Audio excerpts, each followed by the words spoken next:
Bicol University, or BU, the premier university in the Bicol region, Philippines, is a SUP Level 4 institution by Department of Budget and Management, or DBM standards, established on June 21, 1969, following the passage of Republic Act 5521. It has 17 colleges spread across its 7 campuses in the provinces of Albay and Sorsogon, with the College of Law and the College of Medicine as its latest addition.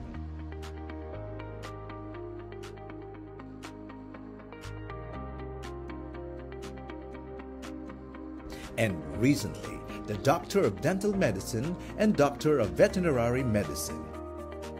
As of latest count, Bicol University has 82 AACUP accredited academic programs, with 3 programs accredited at Level 4.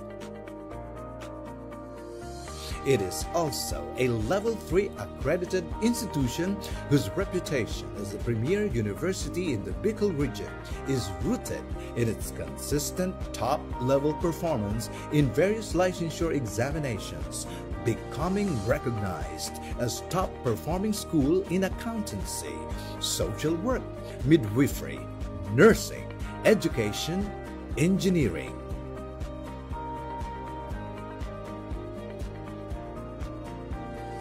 BU has been given its seal of excellence as CHED-recognized Center of Excellence in Teacher Education, Center of Development in Nursing Education, Center of Development in Fisheries Education, and Center for Higher Education Research. Its commitment toward national thrust and directions and in meeting the needs of its community beyond the university borders is reflected in its programs and projects as base agency for Bicol Consortium for Health Research and Development, or BCHRD, and base agency for Bicol Consortium for Agriculture, Aquatic, and Natural Resource Research and Development, or BCARD. Over the years, it has earned its place as one of the 22 leading state universities in the Philippines. Bicol University has also been recently rated as 3-star institution by the Quacquarelli-Symonds or QS Intelligence Unit, the independent compiler of QS World University Rankings. Bicol University has expanded its linkages to Europe and Southeast Asian universities.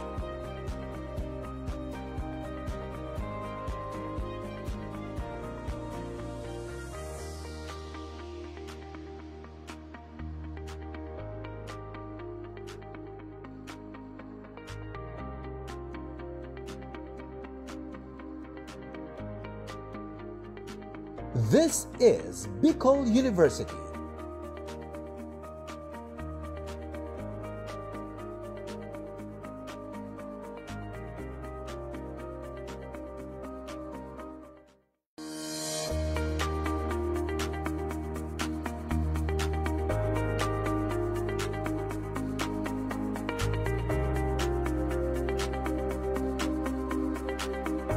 Bicol University, or BU, the premier university in the Bicol region, Philippines, is a SUP Level 4 institution by Department of Budget and Management, or DBM standards, established on June 21, 1969, following the passage of Republic Act 5521.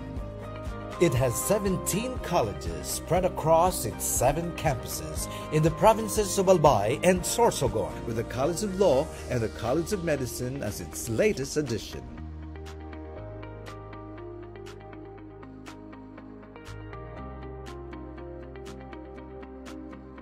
And recently, the Doctor of Dental Medicine and Doctor of Veterinary Medicine. As of latest count, Bicol University has 82 AACUP accredited academic programs, with 3 programs accredited at Level 4. It is also a Level 3 accredited institution whose reputation as the premier university in the Bicol region is rooted in its consistent top-level performance in various licensure examinations, becoming recognized as top-performing school in accountancy, social work, midwifery, nursing, education, engineering.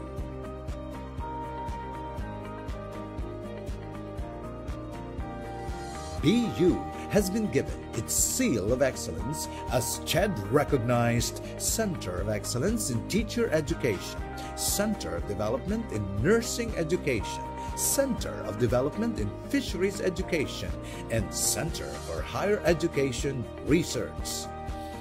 Its commitment toward national thrust and directions and in meeting the needs of its community beyond the university borders is reflected in its programs and projects as base agency for Bicol Consortium for Health Research and Development, or BCHRD, and base agency for Bicol Consortium for Agriculture, Aquatic, and Natural Resource Research and Development, or BCARD. Over the years, it has earned its place as one of the 22 leading state universities in the Philippines. Bicol University has also been recently rated as 3-star institution by the Quacquarelli-Symonds or QS Intelligence Unit, the independent compiler of QS World University Rankings. Bicol University has expanded its linkages to Europe and Southeast Asian universities.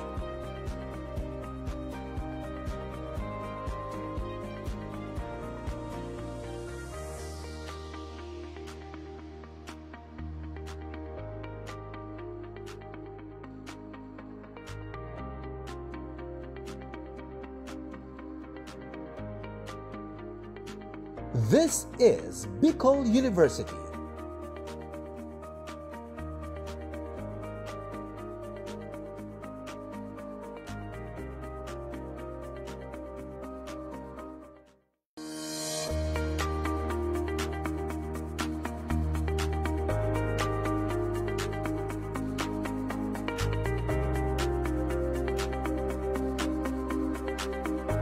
Bicol University, or BU, the premier university in the Bicol region, Philippines, is a SUP Level 4 institution by Department of Budget and Management, or DBM standards, established on June 21, 1969, following the passage of Republic Act 5521. It has 17 colleges spread across its 7 campuses in the provinces of Albay and Sorsogon, with the College of Law and the College of Medicine as its latest addition.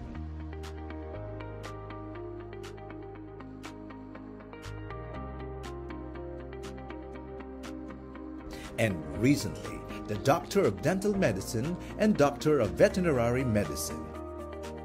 As of latest count, Bicol University has 82 AACUP accredited academic programs, with 3 programs accredited at Level 4. It is also a Level 3 accredited institution whose reputation is sarinlan ng ating bayan.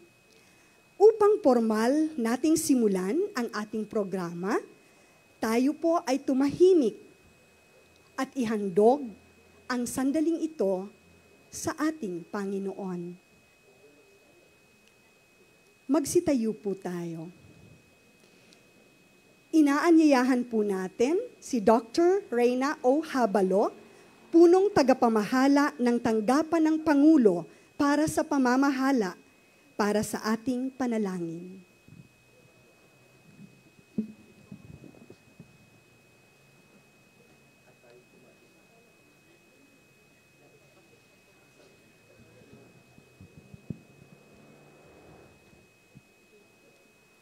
Isang mapagpalayang umaga sa lahat ng naririto at nakikiisa sa ika-127 pagdiriwang ng Araw ng Kalayaan ng ating mahal na bansang Pilipinas. Sa pagsisimula ng palatuntunang ito, tayo po ay taimtim na manalangin. Aming mapagmahal na Diyos, nagpapasalamat kami sa iyo sa dakilang biyaya ng kalayaan na ipinagkaloob mo sa aming bayan. Sa pagdiriwang ng ika-127 Araw ng Kalayaan ng aming inang bayan, kami po ay lumalapit sa inyo ng may pasasalamat at paggalang. Salamat po sa biyaya ng kalayaan na ipinagkaloob ninyo sa amin, na bunga ng sakripisyo at tapang ng aming mga bayani. Sa temang kalayaan, kinabukasan, kasaysayan, kami po ay humihiling ng gabay upang patuloy naming ipagdiwang ang aming kalayaan sa pamamagitan ng pananagutan at malasakit sa kapwa. Naway magsikap kami para sa isang makatarungan at maunlad na bayan para sa mga susunod na henerasyon. Ipagdiwang namin ang aming kasaysayan sa pamamagitan ng pag-alala at pagpapahalaga sa mga aral na hatid nito. Panginoon, patuloy mo po kaming gabayan bilang isang sambayanan. Naway maging tapat kami sa diwa ng pagkakaisa, katarungan at tunay na paglilingkod sa bayan. Ipagkaloob mo po sa aming mga pinuno ang karunungan, integridad at malasakit upang mapamunuan ang bansa ng may dangal at pag-ibig sa kapwa. Sa mga simpleng mamamayan, kalingain mo po kami. Palakasin mo ang aming loob na patuloy na magsikap, magtiwala at magmahal sa sariling bayan. Sa mga kabataan, itanim mo ang pagmamalasakit sa kasaysayan at kultura ng Pilipinas upang maging ilaw sila ng kinabukasan. Panginoon, sa gitna ng mga hamon sa lipunan, kaguluhan, kahirapan, katiwalian, at pagkakawatak-watak, naway mapanatili namin ang tunay na diwa ng kalayaan, ang pagkakaroon ng puso para sa kapayapaan, pagkakapantay-pantay at pag-unlad para sa lahat. Basbasan mo po ang aming pagdiriwang ngayon, naway maging makabuluhan ito, hindi lamang bilang pag-alala, kundi bilang panibagong panata ng patuloy naming ipaglalaban ang kabutihan, katotohanan at dangal ng aming inang bayan. Gabayan ninyo po kami sa aming mga gawain upang maging instrumento kami ng kapayapaan, pagkakaisa at pag-unlad. Naway ang diwa ng kalayaan ay magbigay sa amin ng lakas at inspirasyon upang maglingkod sa aming bayan at sa inyo. Ito po ay hinihiling namin sa ngalan ni Jesus kasama ng Espiritu Santo at ng dakilang Ama. Amen. Manatili po tayong nakatayo para sa pag-awit ng lupang hinirang sa pangunguna ng koro ng pamantasan ng Bicol.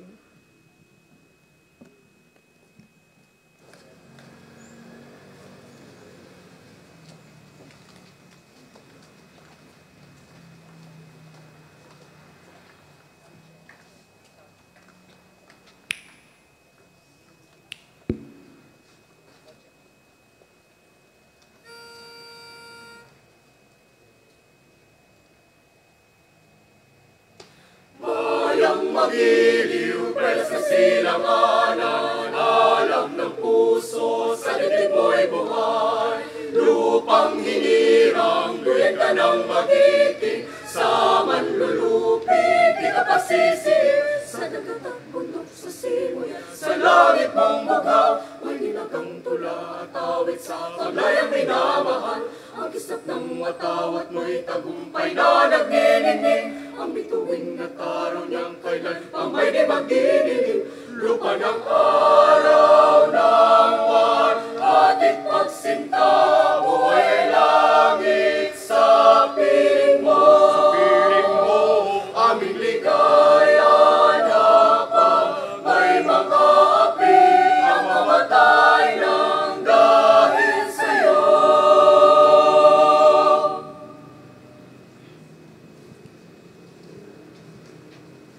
Sa punto pong ito, tunghayan na naman po natin ang panunumpa sa watawat ng Pilipinas na pangungunahan ni Ginoong Cyrus A. Barrameda, pangalawang Pangulo sa Administrasyon at Pananalapi.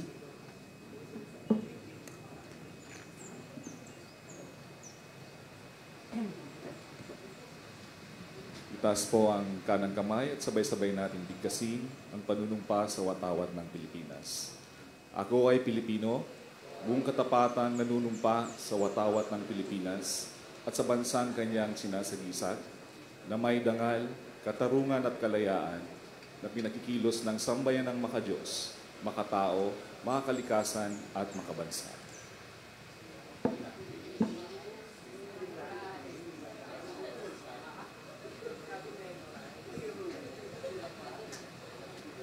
Maraming salamat po, Ginoong Cyrus A. Barrameda.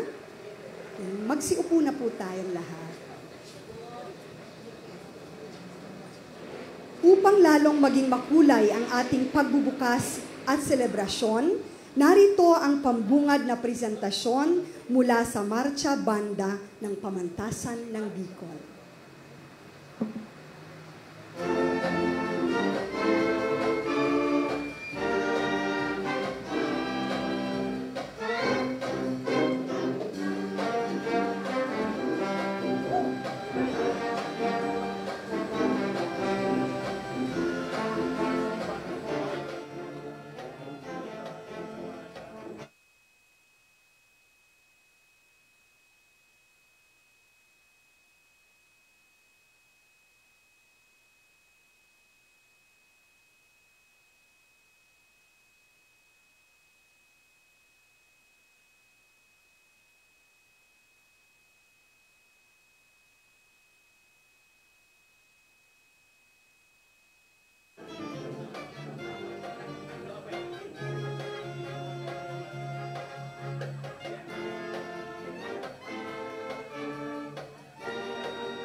Maraming salamat po, Bicol Marching Band. Upang opisyal na buksan ng programa, atin pong pakinggan ang pambungad na pananalita mula kay Attorney Alex B. Nepomuceno, ang dekano ng Kolehiyo ng Agham Panlipunan at Pilosopiya.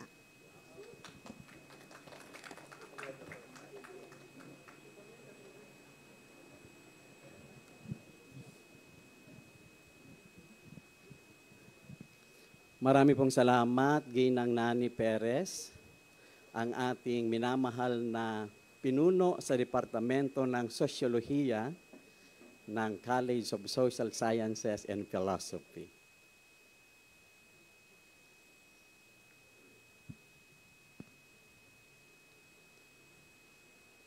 Every struggle, every sacrifice, and every death of our forefathers effaced the darkest night in Philippine history and gave birth to a beautiful dawn and sunrise that gives life to every Filipino. Ang ating ginagalangan na Pangulo ng Universidad ng Bicol, Dr. Baby Boy Benji Inebres III, to our respected Vice Presidents, right in front we have our guest speaker who will be formally introduced later, our Vice President for Research, Development, and Extension, our Vice President for Administration and Finance, all other officials of the university, my fellow deans, directors, heads of units, my dear faculty members, non-teaching staff, all other guests, and of course, my partner in this preparation, the better half of the unit team, red and green of Bicol University, Dr. Dimson Rivero. Sa ating sambayanang Pilipino, isang maalab, mapagpalaya, at tunay na malayang umaga sa ating lahat.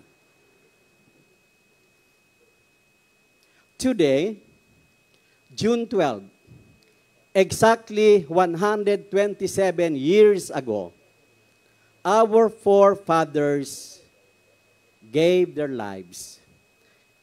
They struggled and sacrificed every bit of their sweat and blood in order for the Philippines, through the first President, General President Emilio Aguinaldo, in Kawit, Los Viejos, now called Kawit, Cavite, hoisted for the very first time the Philippine flag, our very own revered symbolism of independence and democracy,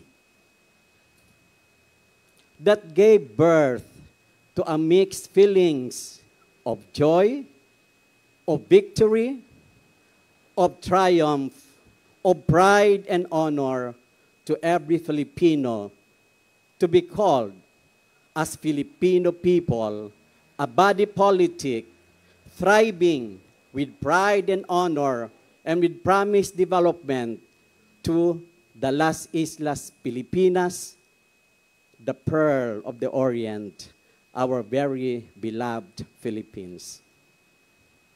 My dear colleagues, we commemorate today the Philippine independence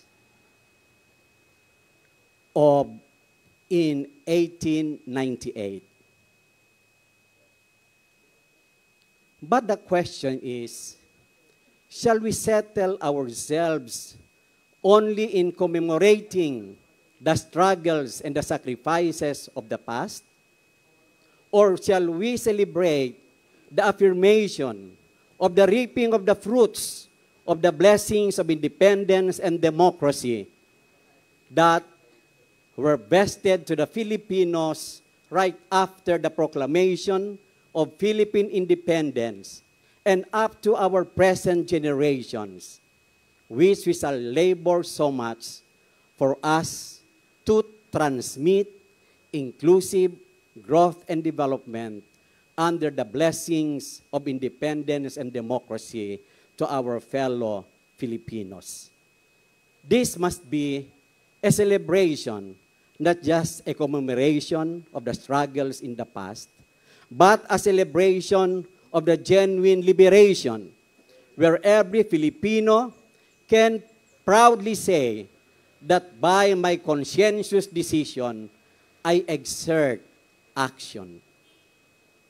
That by my exercise of freedom, that is never right to do wrong, but liberty to do only the alternatives among the good things to do as a national citizen and as a global citizen should prevail. Independence was the key and is still the key and would be the key. This is what we drumbeat every June 12. However, this is just one half of the story, because the other half is knowing what should be unlocked by independence as a key towards inclusive growth and development. Look at what's happening in the national arena, in the local arena.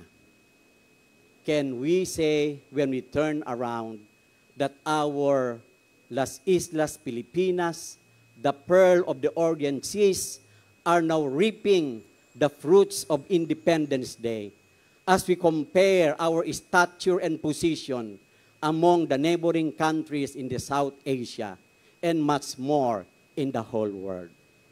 Is it enough for our global leaders with political will to plan for the present? The challenge of Independence Day is, of course, the embodiment of the past, the reflection of the present, and the anticipation of the future. Therefore, my friends, with the blessings of independence and democracy, I say right now that vision, being visionary, is no longer enough. Because we have to think not only across the world, but we have to think above the clouds, outside the planet Earth. We have to think even the formation of stars in constellation, the movement of the galaxies, because we believe that our action is affected by the alignment of the planets, by the formation of the stars, and by the movement of the galaxy. Therefore, Independence Day would challenge everyone not just to be visionary, but to be televisionary, that our vision should go beyond our generation, should go beyond our planet Earth, should go beyond our very era of existence. What is this promised blessing of independence and democracy? That must be pushed through and promoted by Q Rho. The key, which I mentioned, the U, which is unlocking, in order to put an end to all the maladies and negative experiences of the Filipino people and humanity. We must pay attention not only to R, which is results, but also, most importantly, the O, which is the outcomes. That will reside not only in the physical domain or dimension, but even in the non-physical, in our very own heart, mind, and spirit. The fruit of democracy and independence must be life. L, for loving. We have to love not just ourselves, not just our family, not just the community, but our nation, the humanity, love of country, which we call nationalism and patriotism.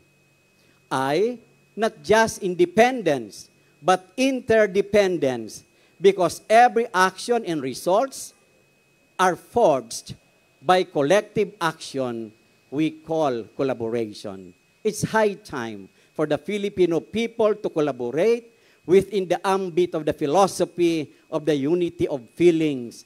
What we lack is unity, not resources, not intelligence, not competencies, but unity that is fortified by discipline. And F for freedom. Freedom not to do your personal choice, but freedom to do right and never wrong.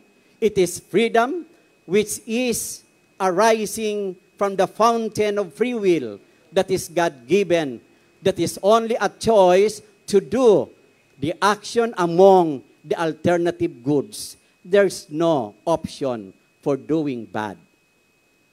My friends, E must be the exemplification of the quality life for all. This is inclusive. According to Lilo and Stitch's movie, in a family, nobody is left behind. That is the essence of humanity, which is the vision of our very own 9th Bicol University president. This is the fruit of independence and democracy, my friends, that we have to enjoy, that we have to labor so much to preserve, to sustain, and then to transmit to our next generations and the generations behind. Ladies and gentlemen, may we celebrate Independence Day not just as a simple commemoration, but an affirmation that the fruits of independence and democracy is actually a lived experience, a quality life of every Filipino that is now to be preserved and transmitted from one generation and to the next generation and beyond. Thank you very much. Welcome to the celebration of 127th Independence Day. Isang mapagpala at mapagpalayang umaga sa muli sa ating lahat.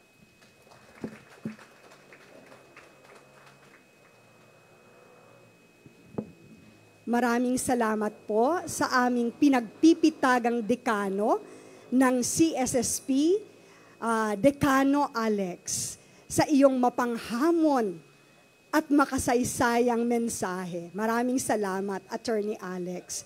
Also, thank you very much for putting in context the challenge of Independence Day in the ambit and parlance of cosmic anthropology. Thank you, Attorney Alex. Sa punto pong ito, upang ipakilala ang ating panauhing pandangal, narito po si Dr. Dimson Rivero, ang dekano ng Kolehiyo ng Negosyo, Economics at Pamamahala. Dekano Dimson.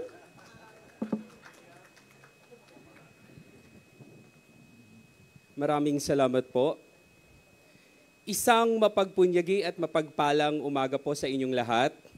Tunay pong napakalaking karangalan ko para sa akin ipakilala ang ating panauhing pandangal sa makulay na pagdiriwang ito. Pero bago ang lahat, aaminin ko po, kailangan ko pong lumipat sa wikang Ingles kasi baka mapagalitan po ako ng ating pinakadalubhasa sa wikang Filipino, ang ating ginagalang Dr. Leticia Lopez. Sa totoo lang po, ako'y pinagpapawisan at grabing kaba. Kaya't ipagpaumanhin niyo po at maraming salamat. With nearly 3 decades of distinguished experience in computing sciences, she has established herself as a preeminent authority in her discipline. Her exceptional career is marked by leadership, innovation, and lasting impact on both academic and research communities. Currently, she holds the position Professor 3 and serves as the Vice President for Research, Development, and Extension at Bicol University, where she played a transformative role in shaping the institution's academic and research landscapes. In her leadership journey includes key appointments such as Director of Research and Development Management Division, University Registrar, Associate Dean of the College of Science, and Department Chairperson of the Department of Information Technology and Computer Science, all at Bicol University. Her academic foundation is equally formidable, having earned both her doctorate and master's degrees in information technology and master in management. This blend of technical and managerial expertise has empowered her to lead impactful initiatives at the intersection of technology, governance, and education. She is the driving force behind multi-million peso research projects that leverage artificial intelligence, natural language processing, data analytics, and software engineering to advance transparency, policy innovation, and community resilience.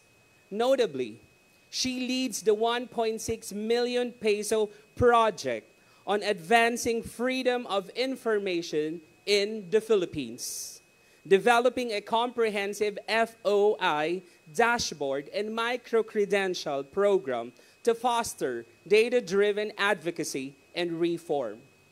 As co-project leader of the 23 million peso e-participation 2.1 initiative, she spearheaded the creation of Bosesco, a participatory digital toolkit harnessing NLP and machine learning to amplify citizen engagement and analyze educational program impacts nationwide.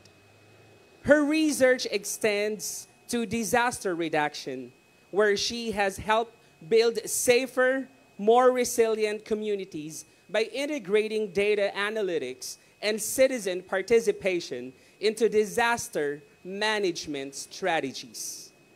She is a regular member of the National Research Council of the Philippines.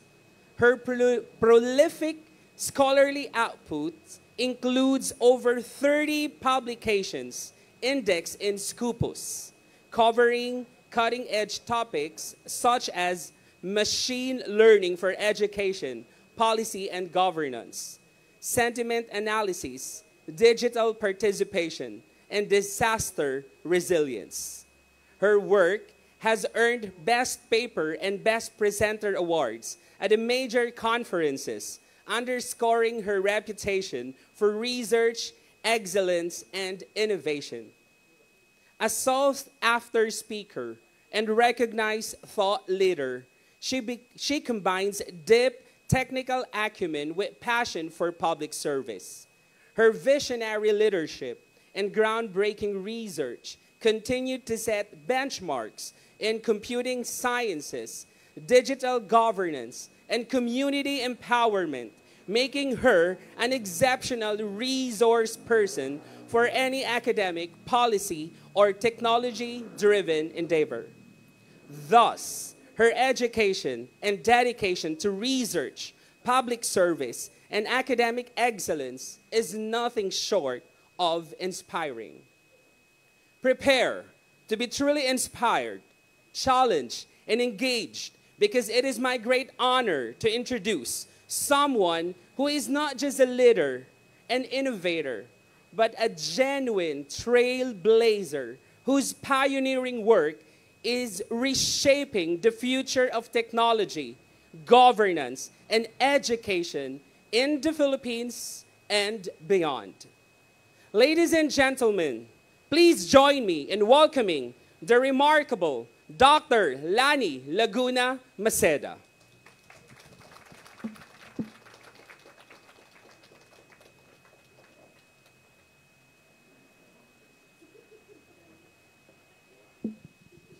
Pwede na po tayo umupo.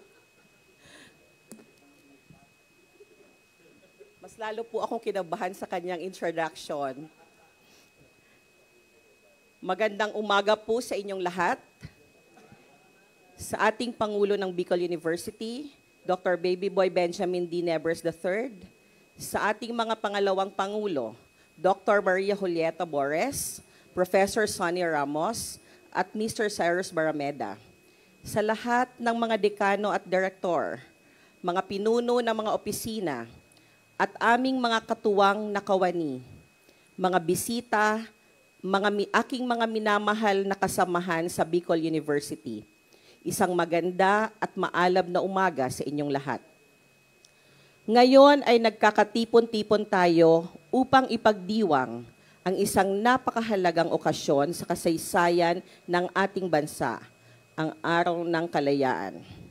Kalayaan, kinabukasan, kasaysayan. Ito ang tema para sa ipagpagdiriwang ng ika-127 Araw ng Kalayaan ng Pilipinas. Ito ay nagsisilbing gabay sa ating pag-unawa sa kahalagahan ng kalayaan bilang pundasyon ng ating kasaysayan at susi sa magandang kinabukasan. Sa kasalukuyan, nakikita natin na ang ating bansa ay patuloy na nagsusulong ng panibagong hakbang sa larangan ng pananaliksik at serbisyo sa komunidad. Ito ay isang patunay na ang ating kalayaan ay hindi lamang nakamit sa pamamagitan ng digmaan, kundi pati na rin sa pamamagitan ng makabagong paraan tulad ng agham, teknolohiya, at makabagong pamamaraan sa pagsasagawa ng pananaliksik at serbisyo sa komunidad. Ang kalayaan ay hindi lamang ang pagkawala ng dayuhang pananakop.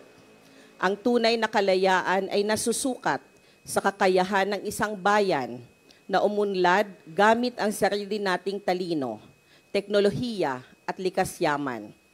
Kung hindi tayo marunong magsaliksik, kung hindi natin naipapasa ang kaalaman sa masa, hindi natin kayang tumayo sa sariling paa.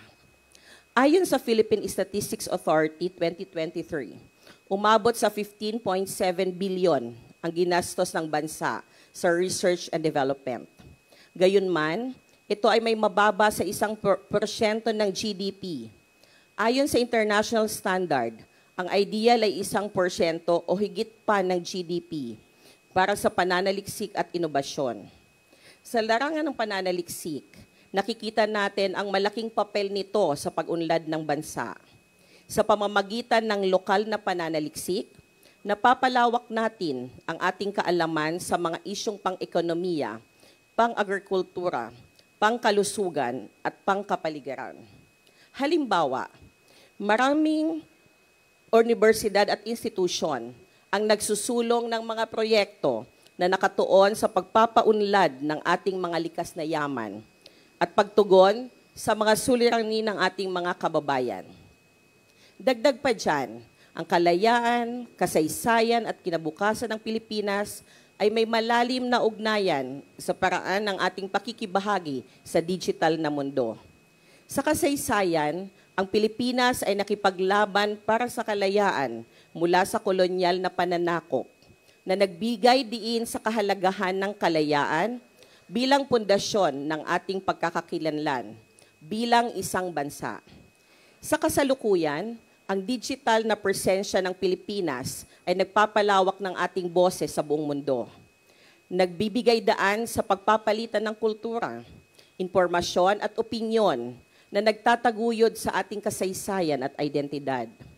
Sa hinaharap, inaasahang mas lalong magiging mahalaga ang papel sa digital na kalakalan, edukasyon at diplomasya. Ang malawakang paggamit ng teknolohiya ay maaaring makatulong sa pagpapabuti ng kabuhayan, pagsulong sa edukasyon, at pagsuporta sa ating mga adhikain sa global na entablado. Sa ganitong paraan, ang digital na presensya ay nagsilbing daluyan upang mapanatili ang ating kalayaan, mapalalim ang ating pagkaunawa sa kasaysayan, at maisakatuparan ang mas maunlad na kinabukasan para sa buong bayan.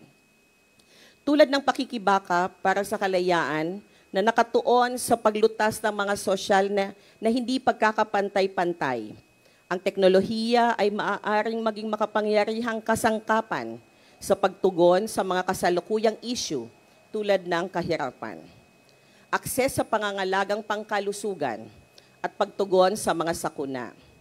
Ang paggamit ng teknolohiya para sa pagsusuri ng datos at alokasyon ng mga yaman ay maaaring magdulot ng mas epektibong solusyon na nagtataguyod ng sosyal na katarungan at pagpapabuti ng kalidad ng buhay ng lahat ng Pilipino. Ngunit, kailangan lamang nating tiyakin na ang etikal na paggamit ng ay mahalaga upang maisulong ang kalayaan, kinabukasan at kasaysayan. Ayon sa UNESCO Institute for Statistics, ang Pilipinas ay humigit kumulang may 189 researchers kada milyon ng populasyon. Sa Thailand, ito ay higit 500 researchers per million.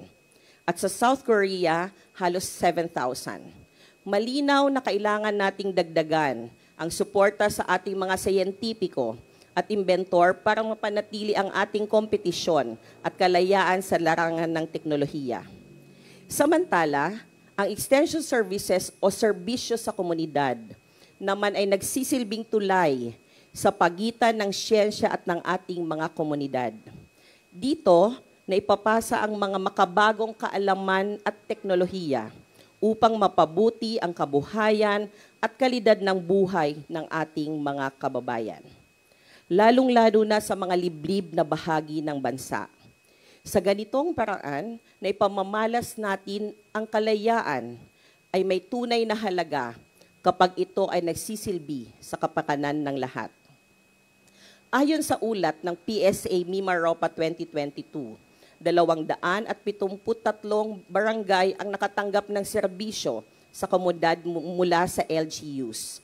188 barangay mula sa samahan ng mga magsasaka at 82 barangay mula sa kooperatiba.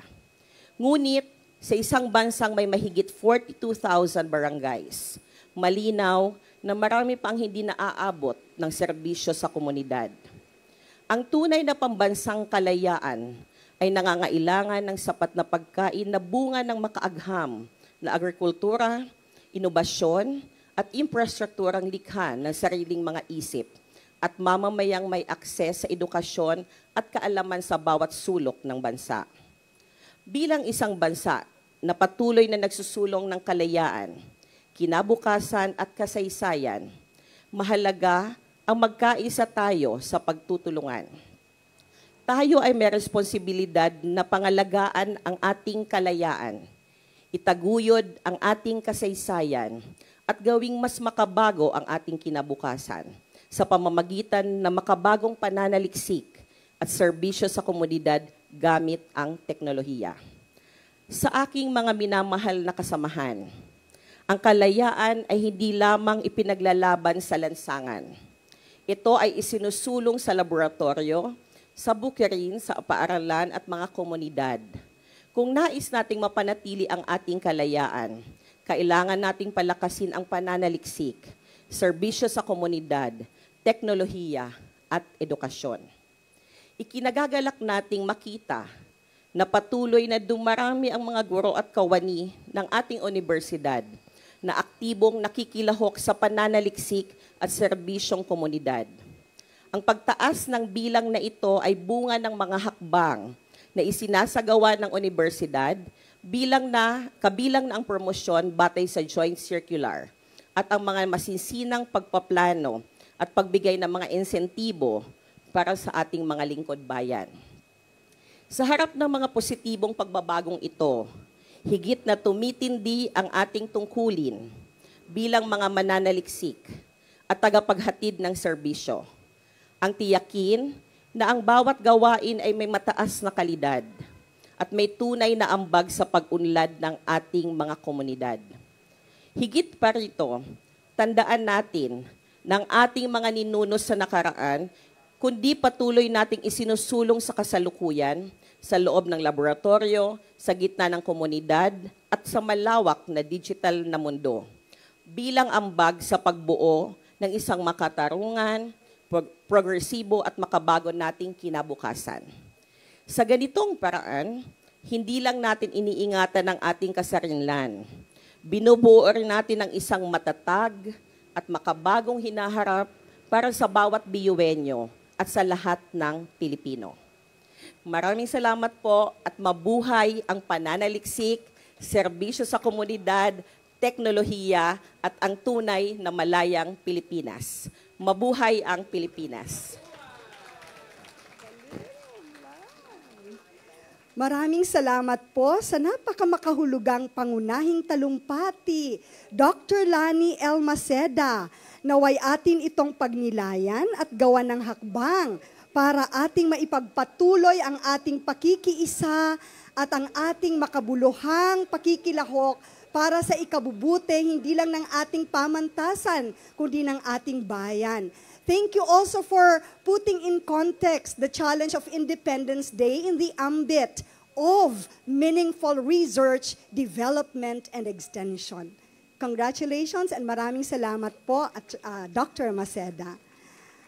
Ngayon naman po ay ating pakinggan ang isang makabayang awitin na ihahandog ni Professor Gerard A. Lawenco Jr., guro mula sa Kolehiyo ng Agham Panlipunan at Pilosopiya.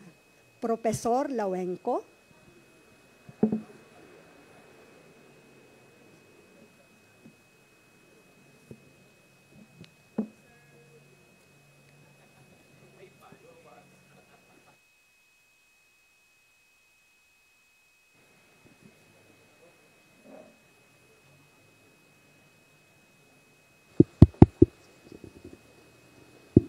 Hello, check.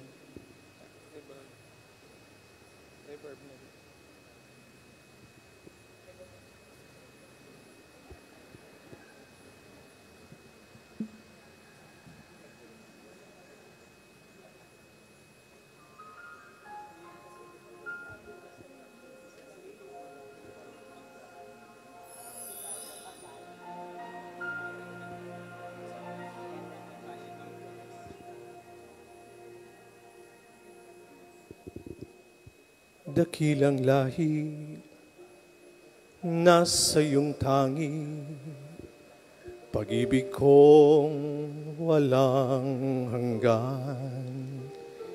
Isinumpa ko, o Pilipino, gagaling ang sugat ng iyong nakaraan ng pahiran ko. Luha ng puso mo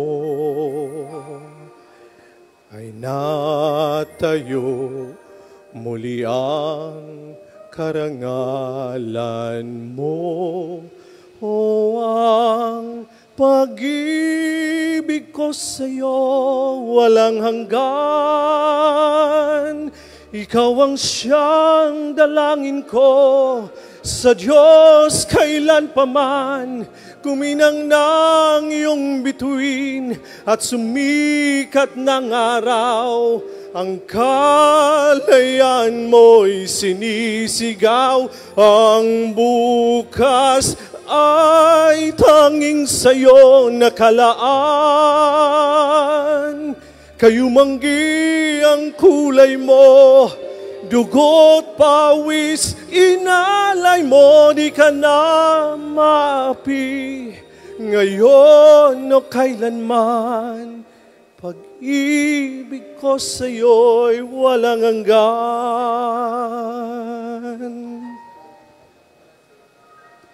Dakilang bayan, kapayapaan, ay muli nang nakamtan.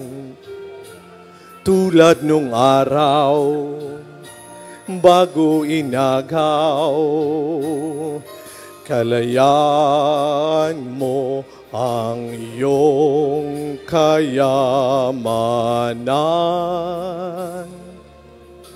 Nang pahiran ko, luha ng puso mo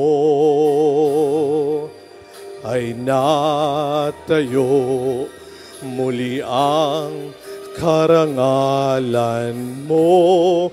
O ang pag-ibig ko sa'yo'y walang hanggan. Ikaw ang siyang dalangin ko sa Diyos kailan paman. kuminang ng iyong bituin at sumikat ang araw. Ang kalayaan mo'y sinisigaw. Ang bukas ay tanging sa'yo nakalaan. Kayumanggi ang kulay mo, dugo't pawis inalay mo, di ka na maapi. Ngayon o kailanman, pag-ibig ko sa'yo walang hanggan. Kahit na gano'ng kalit ang tinig ko, buong lakas magtatanggol sa'yo.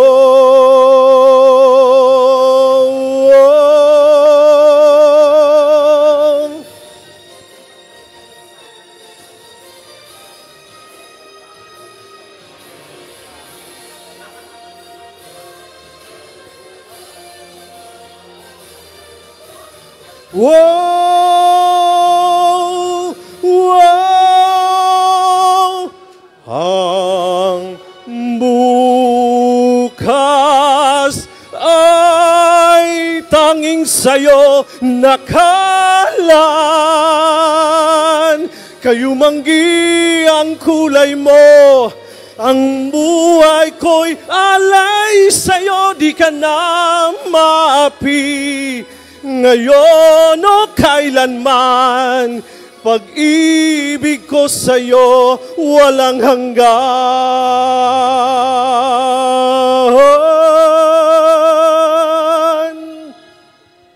Pag-ibig ko sa'yo inang bayan.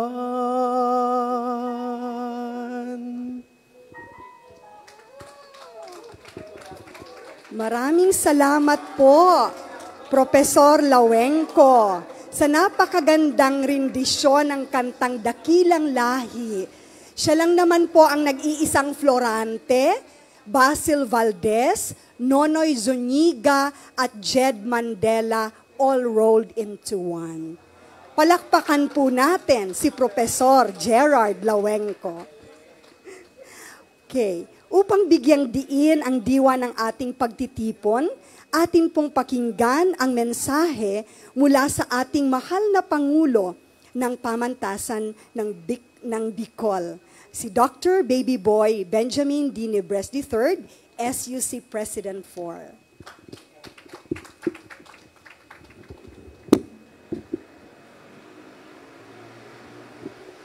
Maraming salamat, Ginang Perez. Sa ating ginagalang na tagapagtaguyod ng okasyong ito, Attorney Alex Nepomuceno ng CSSP, Dr. Dimson Rivero ng CBEM. Sa ating mga ginagalang na Pangulong Pangulo na narito, mga kagalang-galang na mga profesor, hinahangang scholar, mag-aaral na puno ng mga pangarap at mga iginagalang na panauhin sa aking minamahal na Biwenyos, isang maganda, mabiyaya at makasaysayang umaga ng paggunita ng ika-127 kasaninlan ng ating minamahal na bayang Pilipinas. Kalayaan, kinabukasan, kasaysayan. Tatlong napakahalagang salita na walang kupas sambitin. Hindi lamang tayo nagtipon ngayon upang gunitain ang ating kalayaan. Tayo ay narito upang pag-isipan ang kahalaga nito sa paghubog ng ating paghahangad sa kaalaman, inobasyon at pag-unlad ng ating bayan. Sa pagdiriwang natin ng ika-127 kasaninlan ng Araw ng Kalayaan ng Pilipinas, ating pahalagahan na ang edukasyon ay isa sa pinakamahalagang tagapagtaguyod ng kalayaang ipinaglaban ng ating mga bayani. Ang ating kalayaan ay nagsisilbing pundasyon ng intelektual na pag-unlad. Ipinagkaloob nito sa atin ang kalayaang magtanong, maghanap ng katotohanan, at tuklasin ang kaalamang nagtutulak sa pag-unlad. Ngunit kakibat ng kalayaan ay ang pananagutan, ang tungkuling gamitin ng edukasyon bilang instrumento ng kaunlaran, katarungan, at paglilingkod sa kapwa, upang ito ay maging daan ng pag-angat sa halip na pagkawatak-watak. Ang ating kinabukasan o hinaharap ay nasa kamay ng mga nagsusumikap para sa kahusayan, integridad at inobasyon. Ang akademikong komunidad ay may mahalagang papel sa paghubog ng mga pinuno, palaisip at tagapagbago na magdadala ng ating bansa sa mas mataas na antas. Sa pamamagitan ng edukasyon, ating sinisiguro ang isang kinabukasang nakaugat sa karunungan, kung saan ang matatalinong pagpapasya, mapanuring pag-iisip at responsableng pamumuno ang magsisilbing gabay sa mga sumusunod na henerasyon. Samantalang, ang ating kasaysayan ay nagsisilbing aral at inspirasyon. Ang mga sakripisyo ng ating mga bayani ay nagtuturo sa atin na ang kalayaan na hindi basta-basta nakakamit, ito ay pinangangalagaan sa pamamagitan ng tapang, talino at tiyaga. Bilang mga mag-aaral at guro, tungkulin natin ang pagpapahalaga at pag-aaral ng kasaysayan upang ito ay mapanatiling buhay, tapat at patuloy na maging gabay sa ating landas tungo sa mas magandang kinabukasan. Naway ipaalala sa atin ng araw na ito na ang bawat silid-aralan ng ating binabagtas, ang bawat aklat na ating binabasa, at ang bawat kaalaman na ating natutuhan ay bahagi ng kalayaang ating ipinagdiriwang. Gamitin natin ang edukasyon bilang isang puwersa ng pambansang kaunlaran, tiyakin na ito ay maging kasangkapan ng pagkakaisa, pag-unawa at kaliwanagan ng isip tungo sa isang konsepto ng pamantasang pangsangkatauhan na patuloy na mumunga tungo sa isang inklusibo at pantay-pantay na kaunlaran para sa lahat. Ngayong araw, sa ating ipinagdiriwang, alalahanin natin na hindi lamang sumasailalim sa Pilipinas ang konsepto ng kalayaan, kasaysayan at kinabukasan, kundi sa lahat ng bansang kasapi ng ASEAN na nagsusulong ng kapayapaan, kasaganahan at pagkakaisa.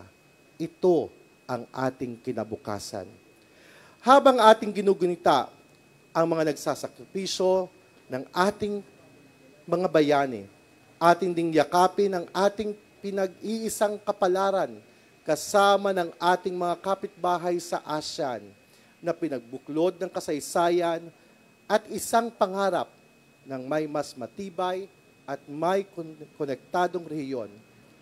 Naway ipaalala ng araw na ito ang kapangyarihan ng pagkakaisa at kooperasyon, hindi lamang sa paggunita sa pananamit, ngunit lalo na sa gawa upang matiyak na ang kalayaan na ating pinahalagahan ay magiging pundasyon ng kinabukasang puno ng pag-unlad at paggalang sa isa't isa sa loob ng ASEAN.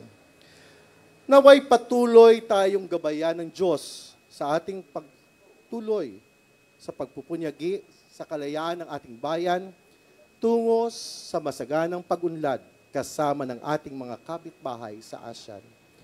Mabuhay ang kalayaan, mabuhay ang edukasyon, mabuhay ang bansang Pilipinas. Diyos ang magbalo sa gabos.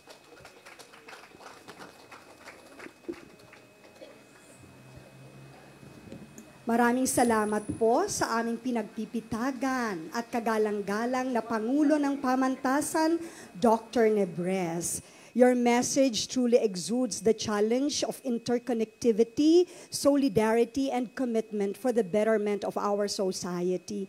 Thank you very much, Dr. Baby Boy Nebres.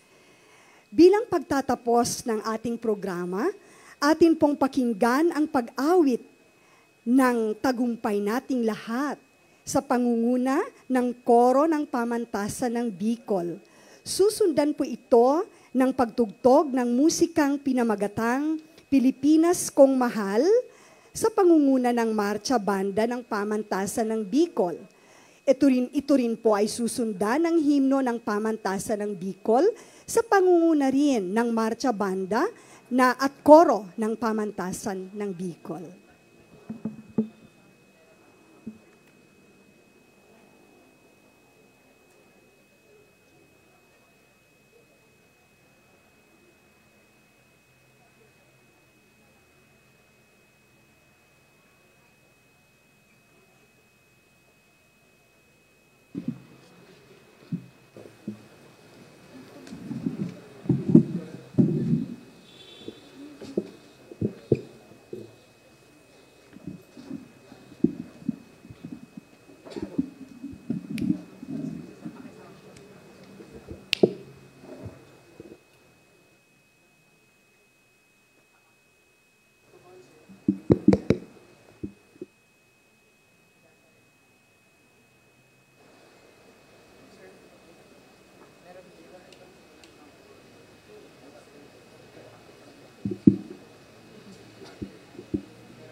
Kulang ng lupang hinirang, kung saan matatagpuan ang tinias ng perlas ng silangan, nagniningning sa buong kapuluan. Kanila'y ko ang hiwaga ng silangan, at sa mang bayan o lungsod, maging timog, hilaga at kanluran, ang Pilipino ay namumukod. Sama-sama nating abutin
school we wish to sing, of a school to honor and revere, a temple built by men of firmness, a mold for you to walk with pride, for thee will always be united, although we tread on distant lands, we all shall cherish what you've taught us, that you wholeheartedly gave forth.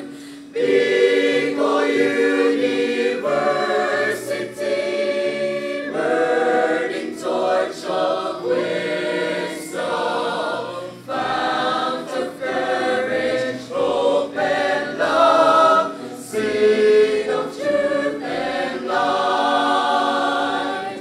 Bicol University, burning torch of wisdom, fount of courage, hope and love, seed of truth and light.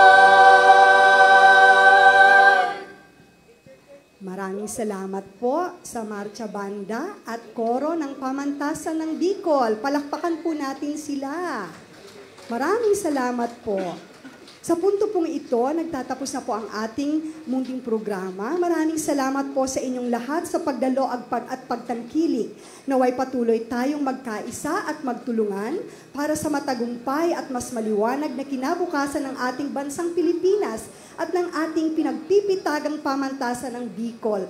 Isang magandang araw po sa inyong lahat. Ito po si Nani P. Perez ng Departamento ng Sosyolohiya, ang inyong naging tagapangasiwa ng seremonya. Maraming salamat po. Sa punto pong ito, tayo ay magkakaroon ng pagkuha ng larawang panggrupo, mangyari pong sumunod sa pagkakasunod-sunod. Pangungunahan po ito ng ating mahal na Pangulo.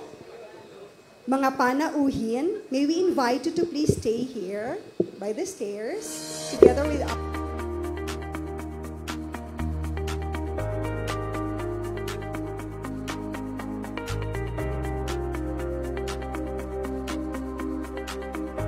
Bicol University, or BU, the premier university in the Bicol region, Philippines, is a SUP Level 4 institution by Department of Budget and Management, or DBM standards, established June 21, 1960.